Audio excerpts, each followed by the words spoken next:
Hi, it's Michael Wright here. I'm one of your hosts. Just a quick warning, this podcast contains a little bit of strong language. Drove in. The door is shut, as it always is. And when I came in, and I know exactly the date because it was the 29th of March, happened to be my birthday, and we'd been out for a celebration drink, as you do. First year without Jim. This is Maria Collins. She's describing a night from back in 1980. Maria is a widow. She's in her 80s now, but she still lives in the same house she did that night nearly 40 years ago. It's the Collins family home in the suburb of St Heliers in Auckland. It's comfortable but modest. Mid-century with views of the Waitemata Harbour. The front door enters onto the top story. The garage is on the lower level with the door opening onto the stairs. That was the door Maria came in back in 1980 and where we're standing right now. I thought, that's funny. These bits of paper that have fluttered down, settle down there. And, usually you notice as you go down. So, do you want to come through? We came upstairs and you just know, I've never had a burglary. So there's a draft. Okay. Well, I don't leave outside doors open when I'm leaving. You don't either, I'm sure, when you're leaving your house. There were other strange things too. The power had been cut. How many burglars cut the power? Plus, hardly anything was missing. A tape recorder was gone, a digital clock, some passports, but not Maria's jewellery, which was in the same drawer as the passports. And there was one more thing. And I did find a torn photo of Jim's. It was, a loose photo that was sitting around somewhere. And that was torn into bits. So I knew it had to do with Erebus. Erebus meant Mount Erebus in Antarctica. It meant the Air New Zealand DC-10 that a few months earlier had flown into the side of the mountain, killing all 257 people on board. It's still the deadliest disaster in New Zealand's history. Maria's husband, Jim Collins, was the pilot. He was just he was a nice person. He was a good friend, apart from anything else. There were heaps of others who said, you are the luckiest woman on earth with a person like this. Now, there's a small group of people in New Zealand who know a lot about Erebus, and a much larger group, including me, who know almost nothing. And if you asked one of those knowledgeable people, they'd probably tell you the burglary of the Collins family home in March of 1980 was a sideshow, a tiny footnote to an epic tragedy. And they'd be right. It was, after all, one slightly odd break-in.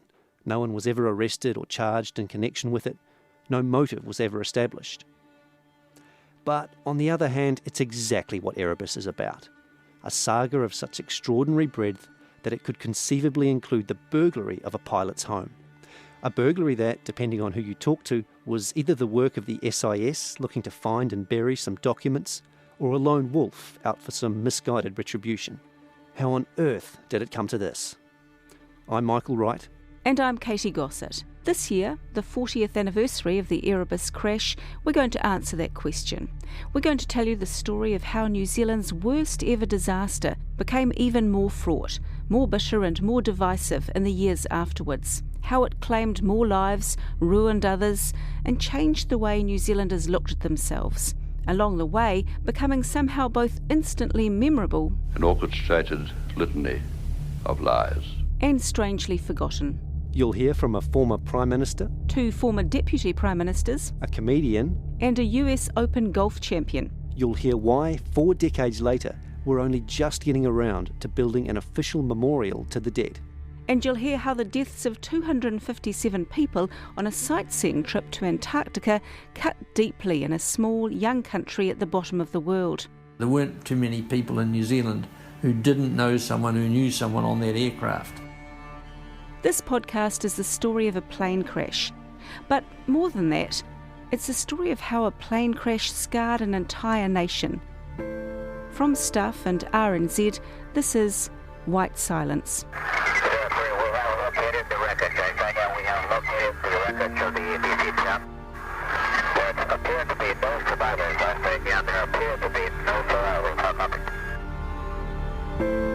Don't jump to conclusions about conspiracies. It's too simple to jump to conclusions. Well, it is the greatest scandal in New Zealand's history. It's a monstrous disgrace. He said, I think we can let bygones be bygones, Maria, and I said, never. Episode 1. The Break-In.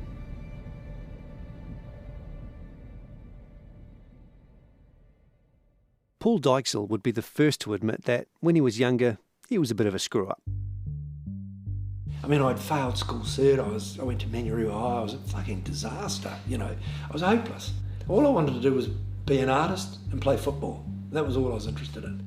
Dykesell is the youngest in his family, 4 boys and a girl, the children of Dutch war refugees, devout Catholics who left their lives behind in search of something better. The most important things in the Dykesell household were family and hard work.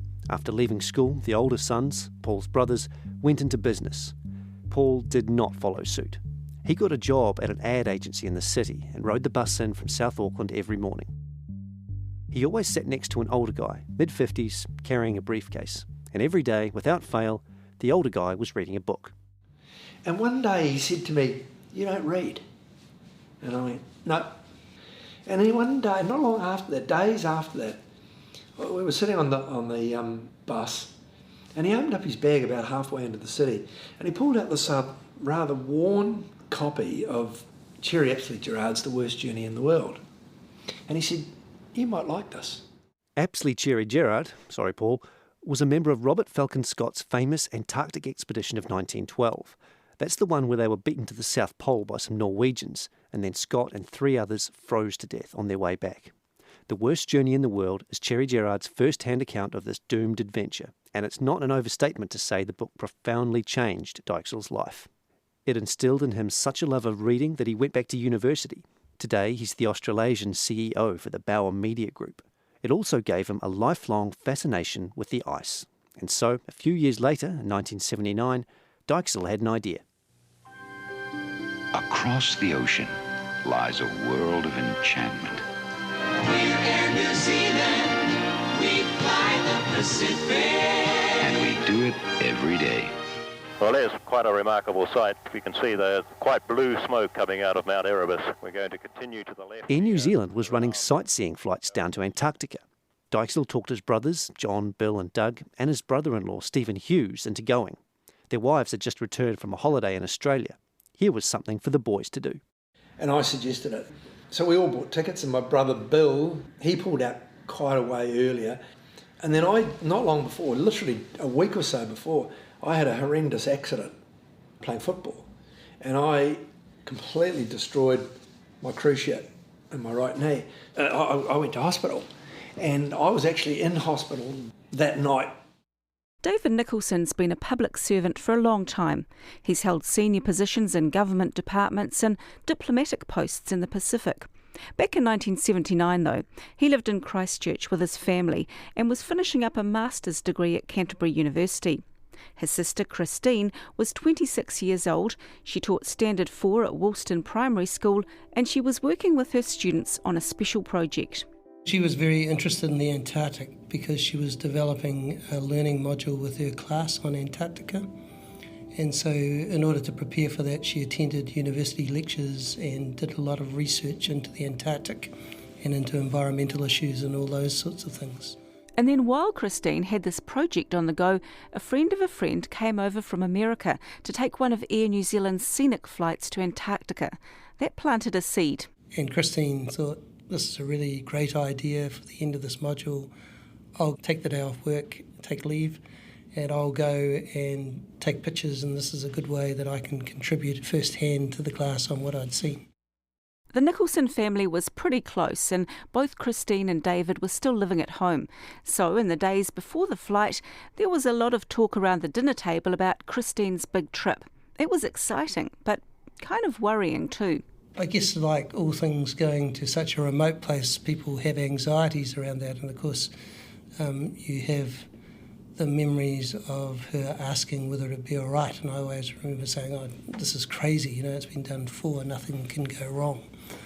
And so you carry that forward. It's not a very pleasant thing to recall, but that's what happened. And I remember her being cautious about it, but us noting that it had been done very successfully before, and an incredible experience. Not many people got to go there. So it was a pretty exciting time in the lead-up. Very much so. Of course, subsequent to the events that happened, strange things would emerge from my mother. Like, she was relatively anxious about the safety of the flight, and she would have a recurring dream that she woke up in snow in her seat. And these are the sorts of things that emerge after these events. Your mother said that this is what Christine had said? Yes. So that's kind of spooky. Air New Zealand had first looked at running sightseeing flights to Antarctica back in the late 60s. They shelved it though because the biggest jet they had then was the DC-8, which couldn't make the 11-hour round trip. In 1976, the airline heard its Australian rival Qantas was planning something similar. By now, Air New Zealand was flying DC-10s, which could go down and back non-stop. So, in 1977, the ice flights were on. By the time the Dykesell brothers and Christine Nicholson bought their tickets in 1979, Air New Zealand had made the trip more than a dozen times.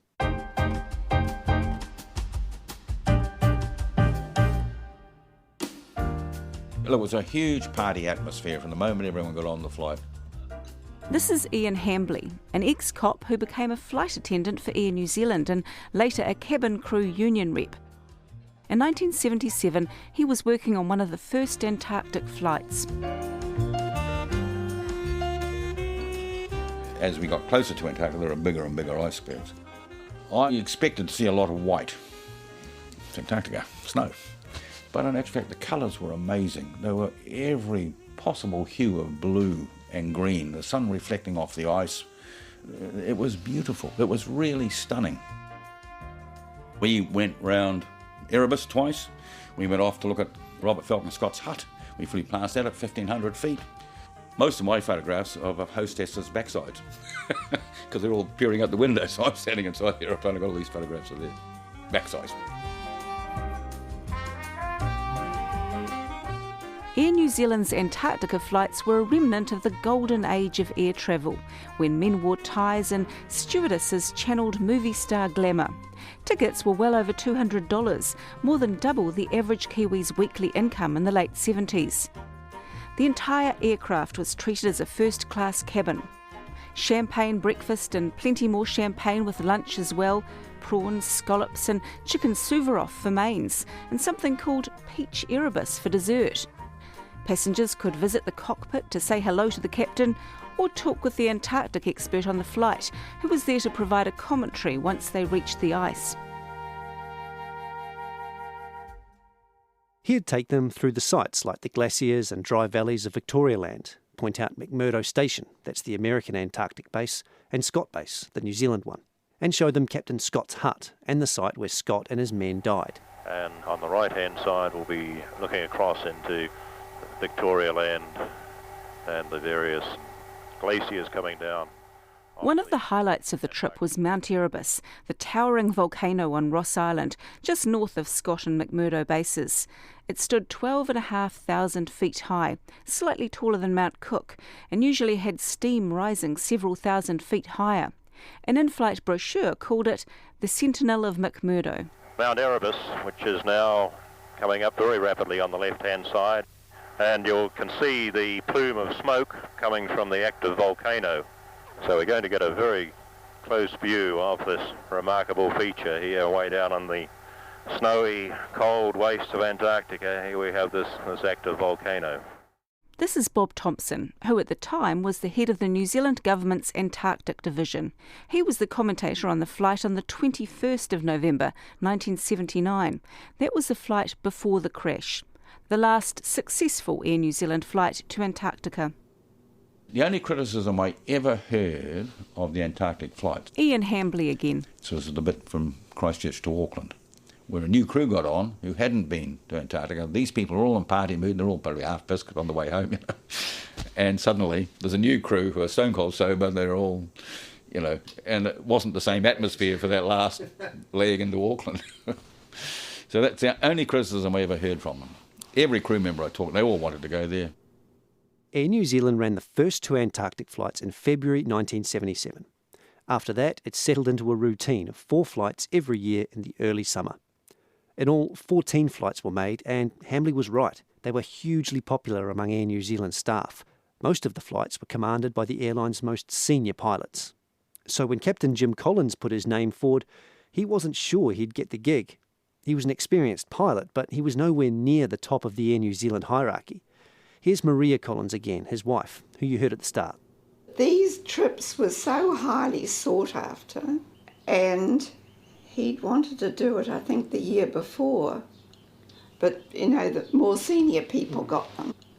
And so he reapplied, because he's a nobody, he's not a training captain, and he got the last one. So he was thrilled. Collins was rostered on to captain the last flight of the 1979 season on November the 28th, a Wednesday. There was a rumour going around Air New Zealand that it might be the last Antarctic flight ever. The oil crisis of the late 70s had pushed the price of jet fuel to almost $1 a gallon, and sightseeing flights to Antarctica weren't exactly core business. That morning, Wednesday the 28th, Jim Collins took a cab. He split the fare with his co-pilot, First Officer Greg Casson, who lived nearby. The last thing Maria said to Jim before he left was, "Don't forget the fish." The Antarctic DC-10s always stopped to refuel in Christchurch, and a shop near the airport sold blue cod. Back then you couldn't get blue cod in Auckland. Air New Zealand flight TE 901 took off from Auckland Airport just after 8:15 in the morning. On board were 237 passengers and 20 crew. Sir Edmund Hillary was supposed to be on the flight as commentator, but he was away on a speaking tour of the US. His friend and fellow adventurer Peter Mulgrew took his place. The plane made its way down New Zealand and flew over the subantarctic Auckland Islands on its way to Antarctica. Breakfast was served, and the passengers watched 3 movies to set the mood. They would have caught their first sight of the continent sometime after midday. Maria Collins had got her daughters off to school and was having an otherwise normal day. Paul Dykesell was getting ready to go to hospital for his knee operation, and David Nicholson was doing labs at Canterbury University. Last contact was made at 2:30 in the region of the NAF McMurdo. At that stage the aircraft was only about 30 or 40 miles north of the base. The aircraft was flying in good weather conditions, visibility is about 40 kilometres. There's light cloud at I think about 3,000 or 4,000 feet, so really conditions were excellent down there. There certainly doesn't appear to have been a weather problem. The first concern came just before 2 o'clock New Zealand time. That 2:30 you just heard is a little bit out. That was when the plane lost radio contact with air traffic control at the US base at McMurdo. This worried the Americans. The plane was only about 30 miles from the base when it vanished from the airwaves. A US Navy plane about 40 minutes behind made a brief search around McMurdo Station but saw no sign.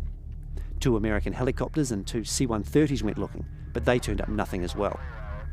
And he informed me that his search down there, he covered the area, but he said due to visibility, he said it was not the most complete search, and he'd recommend if you had the aircraft available to redo that area, over. Nearly 100 miles away from McMurdo, Keith Woodford's day was about to change. And I remember walking into the hut and saying g'day to Gary, and his first comment back to me was, "Have you seen a DC-10 flying around?" Keith Woodford was one of several mountaineers working at Scott Base. That day he and a couple of others had been out doing survival training with some scientists. And I said, "No, there hasn't been any DC-10 flying over here. What's going on?" And his immediate response back was, "Oh, well, you guys are on standby because we've lost contact with the DC-10. Woodford and 2 other mountaineers, Darrell Thompson and Hugh Logan, were at Vander Station, a small research outpost about an hour's chopper ride northwest of Scott Base. With all available helicopters tied up in the search, the 3 men were stuck for the time being. While they waited, they talked about what might have happened. Initially, we pulled out some maps to have a look and try and work out where they were when the last radio contact had been. Was it possible that there'd been some electronics failures, radio failures, whatever, so that they'd lost all radio contact? And that was a bit hard to accept. So it was all very strange. By 4 o'clock, air traffic control at Auckland Airport were worried. By then, they should have heard from the plane that it was heading for home. It was due in Christchurch by 7 p.m, but had enough fuel to last until after 9. Airport staff alerted Air New Zealand. About 8 o'clock, the phone rang at the Collins home.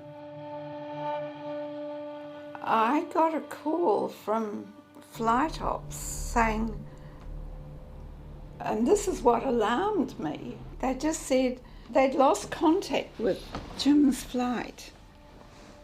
And if I was alone, would I get somebody to be with me? Paul Dykesell, who should have been on the plane, had just taken a pre-surgery sleeping pill when he got a call from his wife.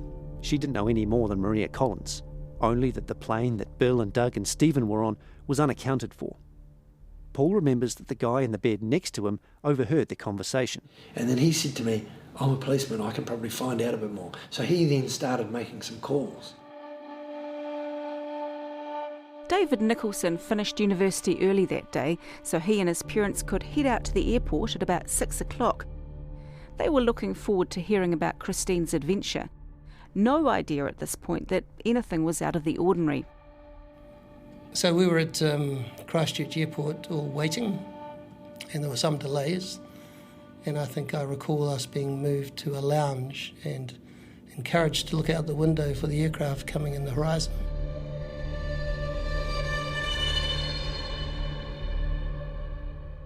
What time would that have been?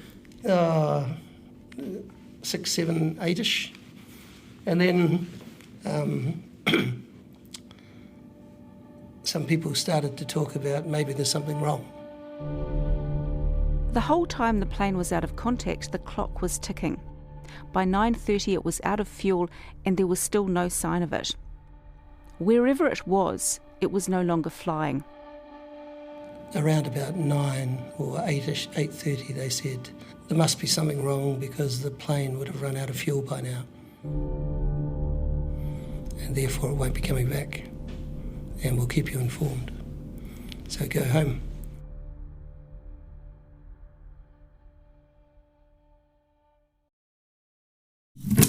There was a lot of things like that where you'd think, what the From Stuff, a new 12-part documentary podcast. He was into sex every day. The Commune. Sex, drugs, and a guru called Bert. There are crimes, but this isn't a whodunit, it's a whydunit. Good God, adults agreed to this? The Commune. Find it now on your favourite podcast platform or at stuff.co.nz/The Commune. You've already been welcomed to Centre Point. Well, it's with great regret that we must now accept that the aircraft is lost. Fuel reserves were exhausted approximately half an hour ago, and the aircraft has to be down.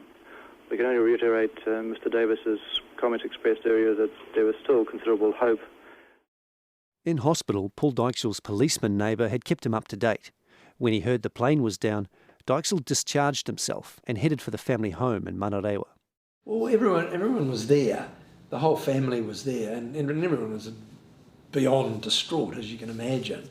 And not knowing was, no one knew for certain. So there was a lot of conversation about what potentially could have happened, and there was, I think, a lot of speculation about, look, if they've crashed at sea, it'll be all right. It was got life rafts and all that sort of stuff. Everyone's grasping for hope. Across town at the Collins home, something similar was playing out. My parents came, because they lived round the corner, they came down. And then the room started to fill with people. And I heard on the television, the 9 o'clock news or whatever it was, Air New Zealand is concerned about an aircraft. And I thought,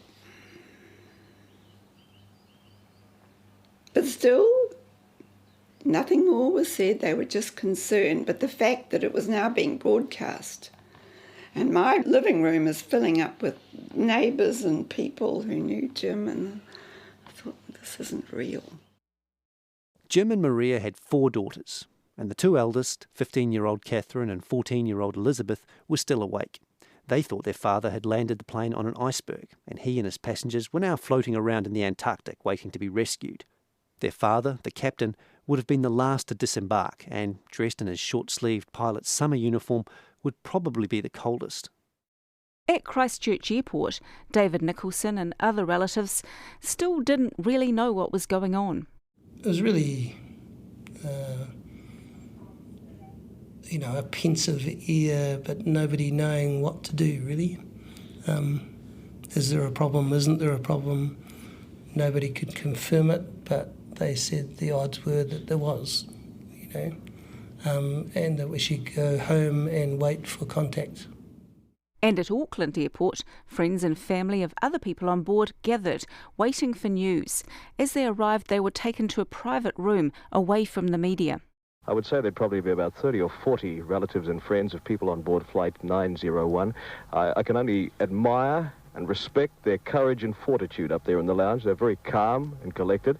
At the moment, probably they know no more than the rest of New Zealand, listening in anticipation for news about the missing flight. There are no emotional scenes, there's no weeping. I think the people out here are accepting the news as it comes to hand.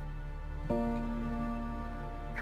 Max Center, stay where you are, search that area completely. I will launch 2 helos to accompany you in the search.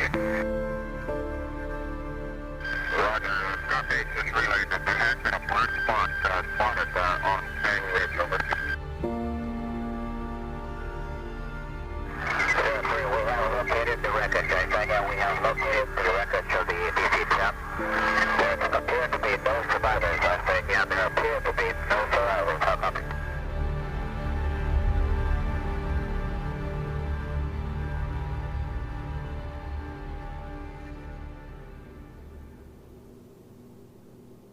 Just wanted to tell you it's now coming through. Of course, and you probably, some of you have already ascertained that the wreckage has been sighted in the Antarctica on a location which indicates Mount Erebus.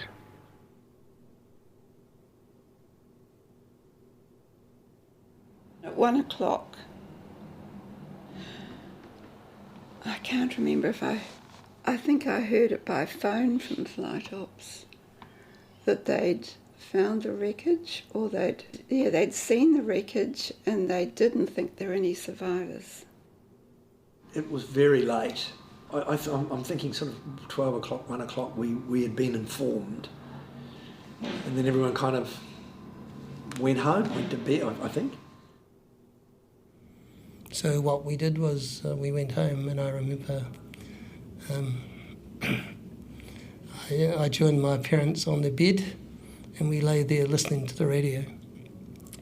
And I don't know what time, but I imagine it was about 3 a.m. in the morning, her name was read out as being one of the dead on the radio. The time is 7 o'clock.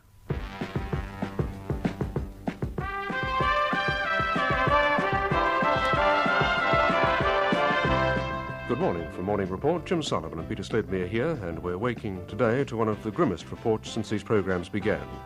On the DC-10 crash in the Antarctic yesterday, the facts as we have them at the moment can be put as simply as this. An Air New Zealand DC-10 passenger plane on a scenic flight to and from the Antarctic was reported overdue yesterday evening. Bob Thompson, the head of the Antarctic Division of the DSIR, describes the crash scene. From the air, it appears to have scattered over 200 or 300 yards, really on the opposite side to an aircraft that would presumably have been approaching McMurdo Sound. And for a report on the current rescue attempts, Di Kirby at the Harewood Base in Christchurch. An hour ago, 2 helicopters left McMurdo Base with 2 expert mountaineers on board from the New Zealand Vanda Station. We understand... In fact, there were 3 mountaineers on board: Hugh Logan, Daryl Thompson and Keith Woodford. Scott Base and McMurdo Station are perched on the tip of a peninsula on the south side of Ross Island. The chopper took them around Cape Bird to the north side, to Lewis Bay, where the northern slopes of Erebus rose from the sea.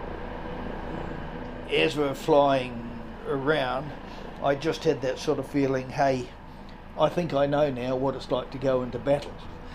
Big unknowns, horrible weather, all these things. Then they saw it. It looked just like the search plane described, a long black smear in the snow, debris everywhere, not much of anything that resembled an aeroplane. From the air, a few dozen bodies were visible. There had clearly been a massive fire. We came round, we saw the crash site, and just total shock at the disintegration of the plane that had obviously occurred. I hadn't appreciated before we arrived just the extent of the disintegration. The three men jumped from the chopper and did a quick recce of the site. It was soon clear there were no survivors. With only their personal climbing gear, there was nothing to do but wait to be picked up again. Hugh Logan took out a notebook. The three men sat in the snow and started planning what to do next. How many men would they need? What kind of men? Air accident investigators? Police? Would the new arrivals know about mountain safety? How would the site be made safe for them if they didn't? How would bodies be handled? Where would helicopters land? How many tents would they need? What about food, toilets, communications? Within 12 hours of the crash, Logan, Thompson and Woodford had a plan to start recovering the bodies. But as they made plans, back in New Zealand, people started asking questions, like what was a commercial airline doing running sightseeing flights down there anyway? This was something the Americans privately kind of resented because they had to babysit the flights once they were in McMurdo Sound. And if there was a crash, they really weren't sure they could cope. You know, if it had turned out that there had been a lot of survivors, I just really don't know where we would have put them. This accident happened within, 40 miles of McMurdo. Suppose it had happened, let's say, 300 miles away from McMurdo. Trying to get a plane out there wouldn't be possible to get any helicopters out there. The whole thing has been a lot of worry to us. And besides the question about whether Air New Zealand should have been down there at all, there was this. What was the plane doing on the north side of Ross Island? Remember what Bob Thompson, the Antarctic Division boss, said the day after the crash? Really on the opposite side to an aircraft that would presumably have been approaching McMurdo Sound. This is what Thompson was wondering. The Air New Zealand flights took pretty much a direct route from the southern tip of New Zealand to McMurdo Sound, about 2,500 miles south. McMurdo Sound is a bay shaped like the letter U. Ross Island is at the bottom of the U, so if you were flying into the sound from the north, you'd see it ahead of you and slightly to the left. Remember, Ross Island is where Scott Base and McMurdo Station are, and most importantly, where Mount Erebus is. The main air route was down the middle of the sound, so that meant on pretty much every flight, Ross Island should have passed by the left side windows. So why was flight TE901 flying straight at Ross Island? And why was it so low that it hit Mount Erebus? On Wednesday evening, the night of the crash, Milton Wiley was at home painting the ceiling of his shower. It was about 9 o'clock. And the phone rang and it was Ron. He said, "You've been listening to the news?" I said, "No." He said, "Well, you better turn the radio on because there's an Air New Zealand aircraft overdue in Antarctica, and about now it's sort of run out of gas. And looks like it's going to be all on." Ron was Wiley's boss, Ron Chippendale, New Zealand's chief air accident investigator.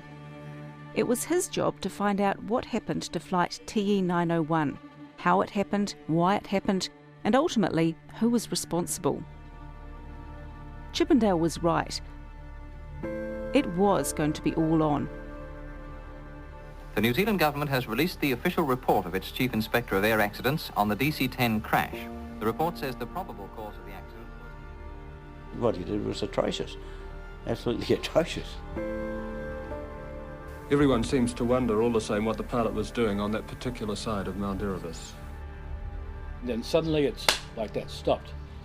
So I don't think they knew what hit them, basically. So I sat there in the lawyer's office saying, well, you know, what happens now? Am I married to a murderer?